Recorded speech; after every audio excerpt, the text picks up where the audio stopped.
바로 아까 우리 박지훈 대표님께서 말씀하신 에모딘이라는 원료입니다. 에모딘 좀 생소하시죠? 그런데 에모딘은 이미 저희가 2010년대 중반부터 지금까지 지속적으로 연구 개발을 하면서 국책과제로서 수행을 해오고 있는 연구를 하고 있는 물질입니다.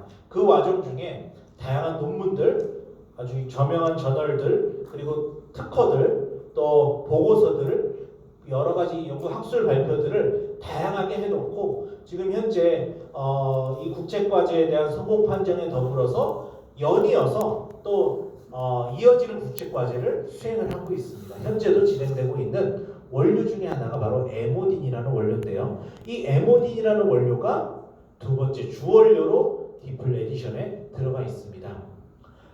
이 에모딘이라는 원료는요, 사실 저희가 어떤 물질로서 개발을 했냐면 바로 이건데요.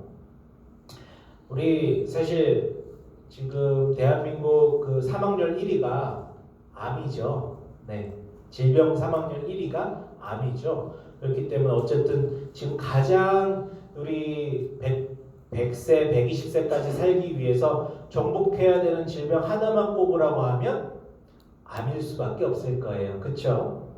그런데 우리 이 암을 극복하기 위해서 다양한 항암제, 다양한 치료요법, 다양한 표적항암제 이런 것들이 나오기 시작을 했는데 이 표적항암제가 아직까지 효능 효과가 굉장히 적습니다. 낮아요. 그런데 장점은 있어요. 일반 항암제처럼 부작용은 훨씬 덜해요. 왜냐하면 일반 항암제는 이 항암 치료를 받으시는 분들의 모든 세포를 억제를 시킵니다. 그래서 머리도 빠지게 되고요. 그래서 살도 빠지게 되고 입맛도 없어지게 되고 굉장히 다양한 부작용들이 초래하게 되는데 표적 항암제라는 이 항암제는 암세포만 딱 표적해서 공격을 하기 때문에 표적 항암제라고 합니다. 그런데 최대 단점은 뭐라고요? 암세포 사멸률이 낮습니다. 네, 부작용은 적은데 암세포 사멸률이 낮아요. 그래서 저희가 그러면 표적 항암제의 효능을 증진시킬 수 있는 어떤 물질을 개발을 해야 되겠다라고 해서 개발하게 된 물질이 바로 에모딘입니다. 사실 이제 조금 여러분들 알기 쉽게 혹시 신라젠이라는 회사 아세요? 거기랑 비슷한 일을 하고 있는 겁니다. 네. 근데 거기에는 뭐 인상을 하다가 조금 이렇게 여러 가지 이제 풍파가 있었죠. 아무튼 자, 그래서 우리 에모딘이라는 물질과 이 표적 항암제를 병행 투여했을 때 이 세포 수준에서 아까 대표님이 말씀하신 것처럼 간암세포, 대장암세포, 위암세포, 또 유방암세포 여러 가지 세포 암종들에서 세포들에서 표적 항암제랑 에모딘이랑 같이 투여를 하니까 이 세포 사망률, 암세포 사망률이 약 70에서 80%까지 쭉 증가를 하던 결과를 얻을 수 있었습니다. 그리고 저희가 이 에모딘이라는 물질을 처음에 이걸로 해야지라고 한 게 아니라 이미 미국의 하버드에서 여러 가지 그 항암제 후보 물질 중에 하나였어요. 이 에모딘은. 그리고 그 암에 대한 메커니즘을 연구하고 항암제 쪽을 연구하는 교수님과 같이 연구를 시작하게 되면서 후보 물질 중에 선택을 한 게 에모딘이었습니다. 그리고 이 에모딘이 재밌는 게 자체적인 항암 효과는 어느 정도 있지만 표적 항암제라는 항암제와 같이 투여를 하니까 이 두 가지가 시너지 효과가 쫙 오르는 거예요. 그래서 국책과제를 저희가 내게 되고 그 과제를 수행을 하게 된 겁니다. 그리고 실제로 이 에모딘은요, 현재 미국에서 그 코로나19 치료제 후보 물질 중에 하나예요. 이것도 임상이 들어갔다는 기사를 찾아보시면 찾으실 수 있습니다. 그래서 이런 물질인데요. 우리가 세포뿐만이 아니라 동물세포에서도 봤어요. 네, 동물세포에다가 암을 일으킨 다음에 실제로 표적 항암제와 이 에모딘을 같이 병행 투여했을 때 이 치료 효과가 극대화되는지를 보니까 세포 실험과 마찬가지로 비슷한 수준으로 효능 효과가 그대로 잘 나왔습니다. 그래서 이제 여기까지 해서 이제 특허를 내게 되고요. 그리고 그러면 어떤 원리에 의해서 얘네들이 이 암세포를 억제하는가 기본적인 메커니즘을 이제 연구를 하기 시작했어요. 그래서 연구를 해보니까 이제 그 메커니즘이 굉장히 복잡합니다, 사실은. 근데 여러분들이 딱 이해할 수 있을 정도로 포인트를 딱 하나만 두자면 바로 이겁니다. 예. 이 에모딘이 항암제랑 같이 이제 암세포에 녹아들어지게 되면 암세포는 우리 세포, 동물 세포랑 똑같이 생겼어요. 그런데 그렇기 때문에 겉에 세포막이라는 구성성분이 있습니다. 세포를 둘러싸고 있는 세포막이 있는데요. 그 세포막의 주요 물질 중에 하나가 콜레스테롤이라는 물질. 여러분들이 생각하는 그 콜레스테롤 맞습니다.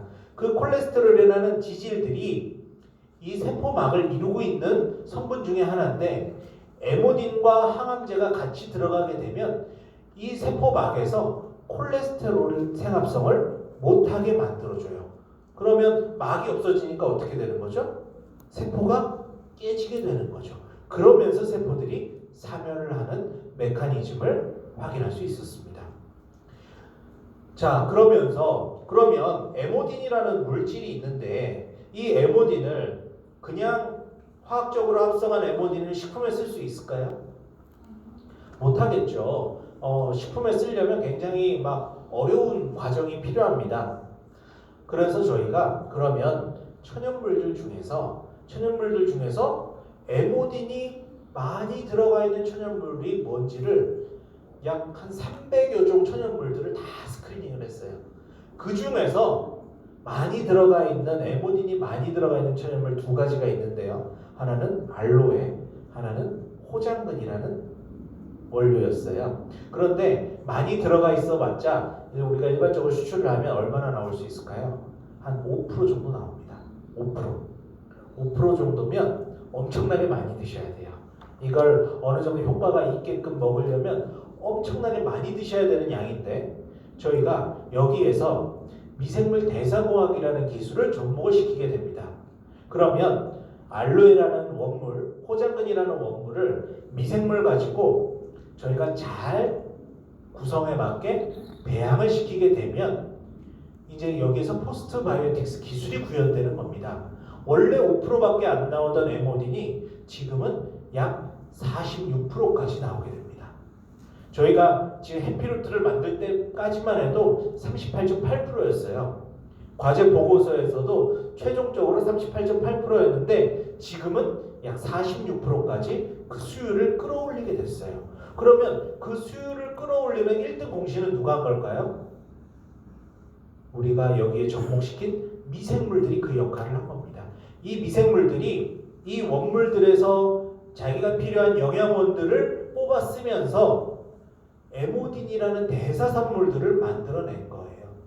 그래서 여기에 에모딘의 함량이 5%였던 것들이 약 10배 조금 안 되는 46%까지 나오게 되는 겁니다. 그래서 포스트 바이오틱스, 왜? 어떤 미생물 대사산물이 들어갔는지 분명히 알 수 있죠. 어떤 거죠? 에모딘이라는 대사산물이 들어가 있고 그게 얼만큼 들어가 있는지 분명히 알 수 있는 거죠. 이게 진짜 포스트 바이오틱스 기술이 포함되어 있다라고 말씀드릴 수 있는 겁니다. 그래서 우리가 그렇게 해가지고 천연물에서 이 굉장히 다량의 에모딘을 이제 뽑아낸 결과 이제 여러분들이 드시는 해피루트나 이 우리 디프레디션의 효능 효과가 나올 수 있을 만큼의 에모딘이 포함되어 있는 거고요. 그리고 실제로 이 에모딘이 최근에 저희가 하고 있는 연구가 있는데요. 여러분들 혹시 그 위암이라든지 대장암이나 뭐 간암 또 췌장암 뭐 이런 암종에 이제 걸리셔가지고 돌아가시는 분들 마지막을 혹시 보신 적 있으세요? 마지막에 그분들을 어떻게 해서 돌아가시는지 혹시 본 적 있으세요? 네. 정말 저는 중학교 때 처음 봤는데 정말 깜짝 놀랄 정도로 완전히 피골이 상접해서 정말 미라 같은 모습으로 돌아가십니다. 살이 쫙 빠지고 근육이 쫙 빠지고 정말 이 볼살이 하나도 없고 정말 미라 같은 모습으로 돌아가시게 돼요. 근데 그게 항암 치료 받느라고 못 드셔서 그런 걸까요? 그게 이런 암종들이 가져오는 증상입니다. 그걸 악액질이라고 해요. 악액질 증상은 뭐냐면 이 암세포에 의해서 발현되는 증상인데 이 악액질 증상이 오게 되면 먼저 사람의 입맛이 떨어집니다. 그래서 밥알이 무슨 모래알 씹는 것 같다고 표현들을 하세요. 그러면서 몸무게가 떨어지는, 몸무게가 급격하게 빠지게 되는데 그 중에서도 근육량이 급격하게 저하가 되게 됩니다. 그게 바로 악액질 증상이고요. 저희가 이 표적항암제의 효능 효과를 증진시키는 연구를 진행하면서 이 악액질 증상만 어느 정도 완화가 돼도 악액질이 발현이 되면 대부분 돌아가신다고 해요. 암 환자들이 악액질 증상이 나타나면 대부분 돌아가신다고 하는데 이 악액질 증상만 어느 정도 완화가 되더라도 그분들을 어느 정도 살릴 수 있겠다라고 생각을 해서 악액질에 이 에모딘이라는 원료를 적용을 해봤어요.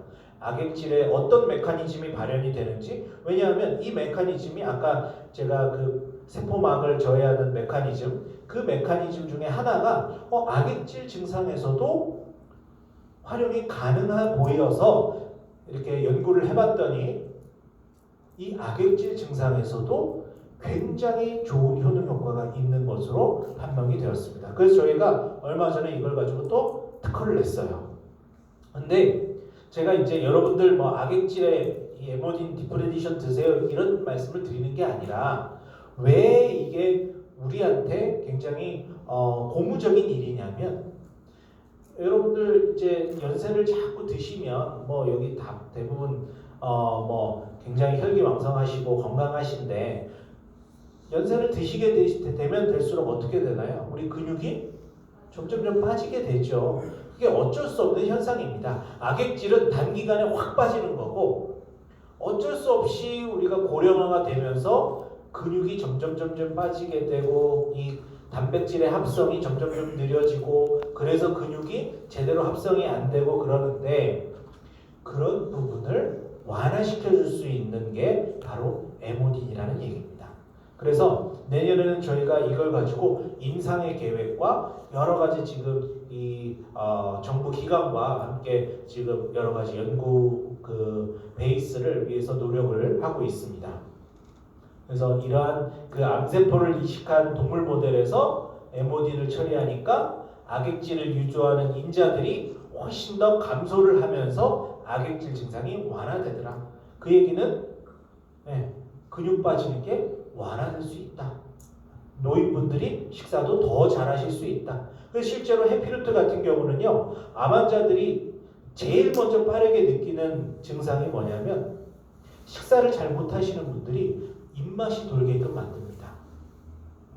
그런 부분에서 굉장히 고무적이라는 얘기죠.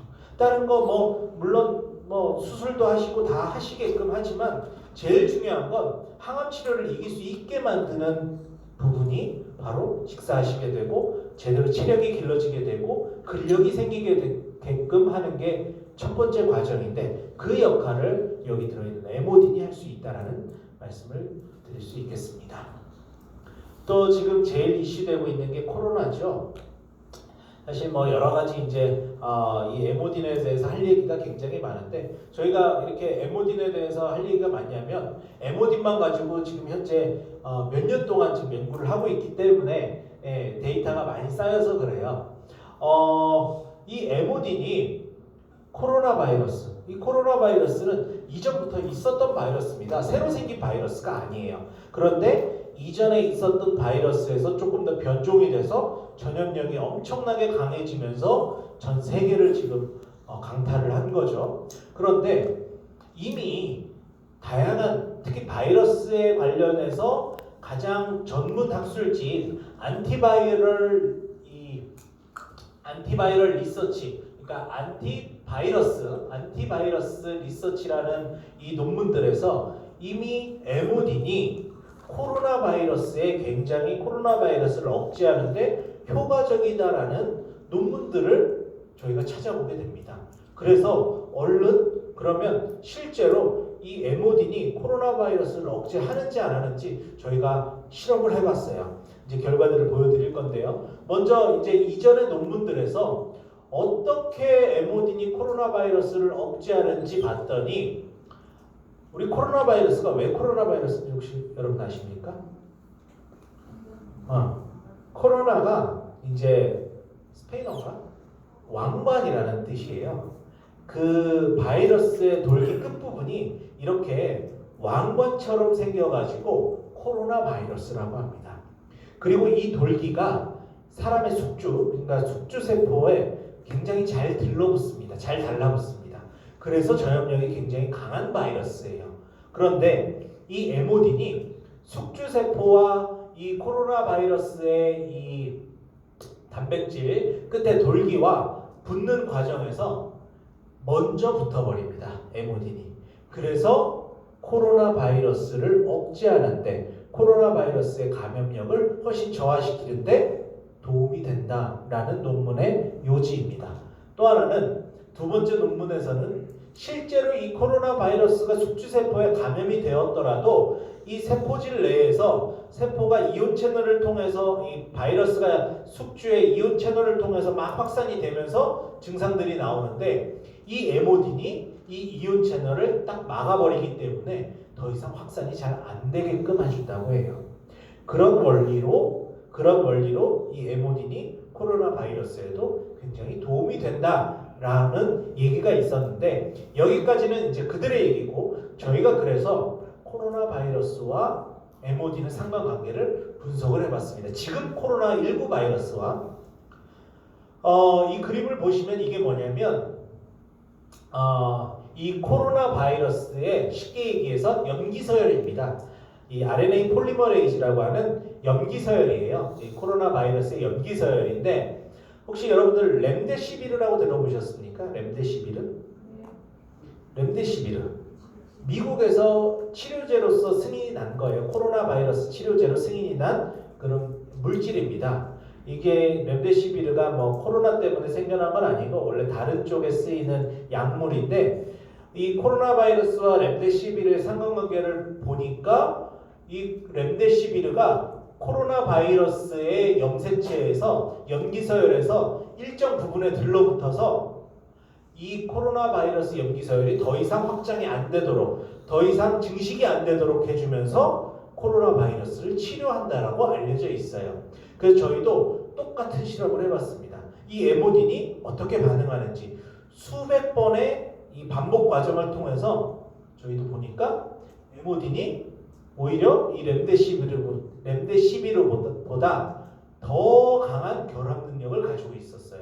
이 코로나19 바이러스 이 폴리머레이즈 구조에 더 잘 달라붙어서 이 폴리머레이즈 그러니까 염기서열이 더 이상 증식이 안 되게끔 하는 거예요.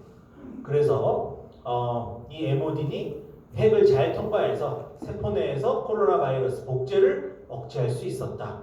그래서 이 바이러스가 더 이상 증식하는 걸 직접적으로 억제할 수 있었다라는 결과를 저희가 얻게 됩니다.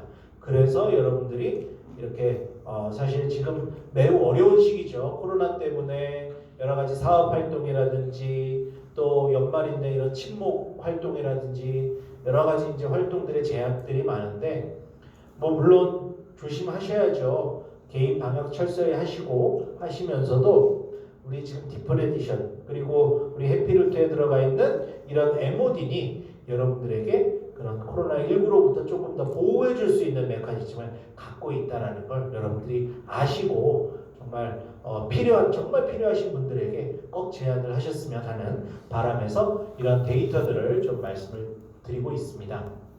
그리고 이제 두 번째